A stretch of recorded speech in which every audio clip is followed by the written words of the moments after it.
Tokyo Xanadu X Plus is now available for Nintendo Switch, and in this video we check out how the game is experienced on the handheld console. Tokyo Xanadu is basically a game that has a story, because it was first released for PlayStation Vita in 2015. But the Switch version includes new scenarios, new playable characters, new monsters, dungeons and bosses battle mode. The game is translated with English text, but all spoken communication is in Japanese. It's a big game that costs $50 in Nintendo's eShop.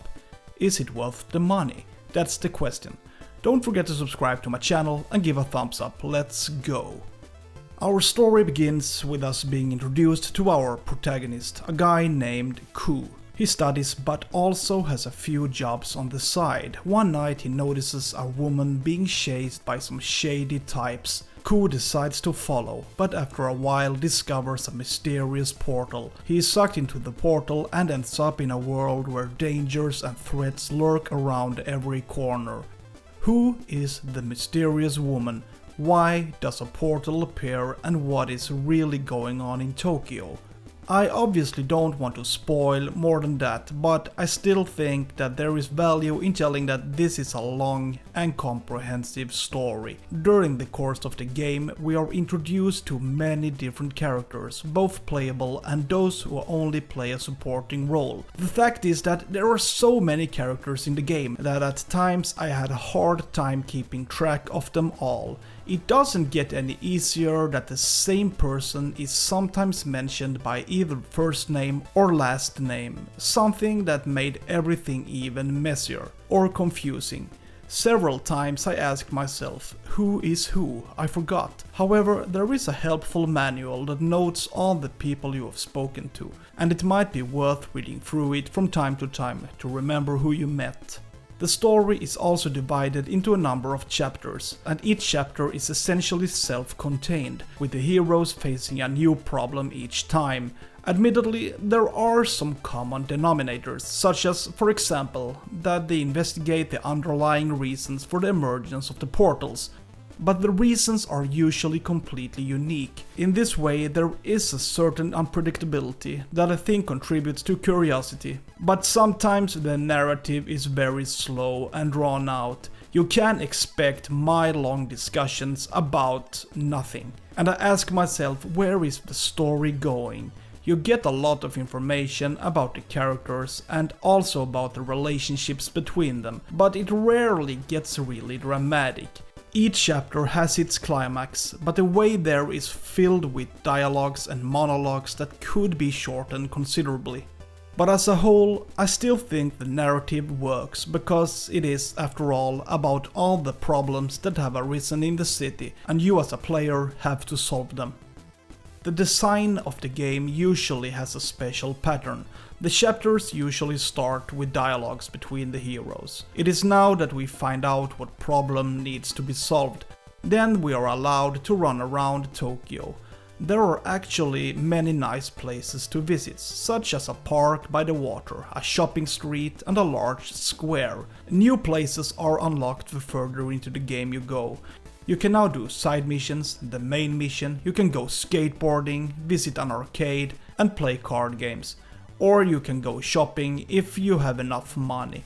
There is a lot to do.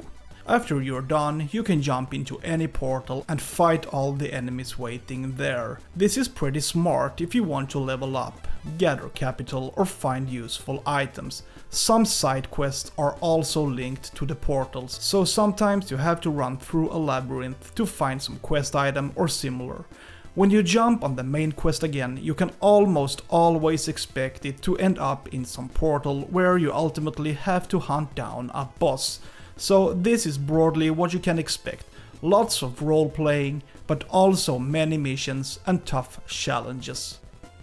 The battles take place in huge labyrinths that all have a similar design, but are visually different. In fact, you can replay completed labyrinths, and then I think it becomes extra clear that most labyrinths basically resemble each other. You run around narrow corridors and fight enemies, but sometimes you have to avoid obstacles or smash walls to open up new paths.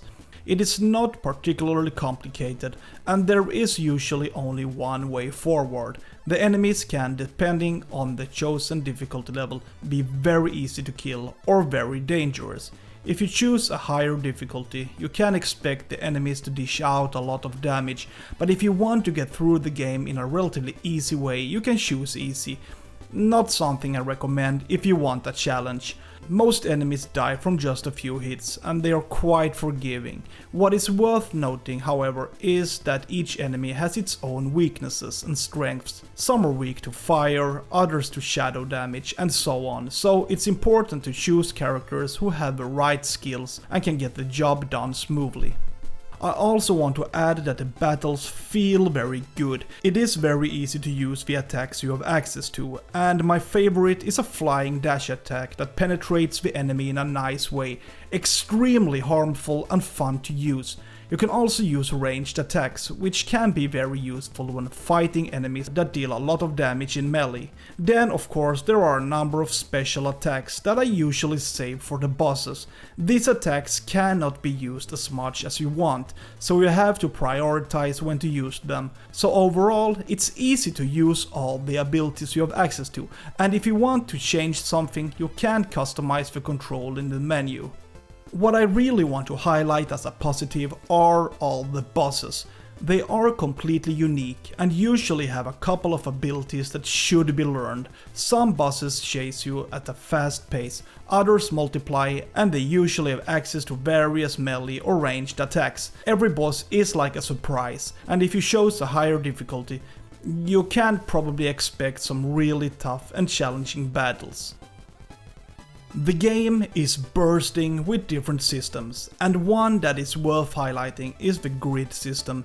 It's simply a way to power up your heroes and give them extraordinary abilities. By collecting materials in the labyrinths, you can then create elements that can be placed in each character's grid system. And given that there are many playable characters, you can spend a lot of time both collecting materials and then equipping them with what you have access to.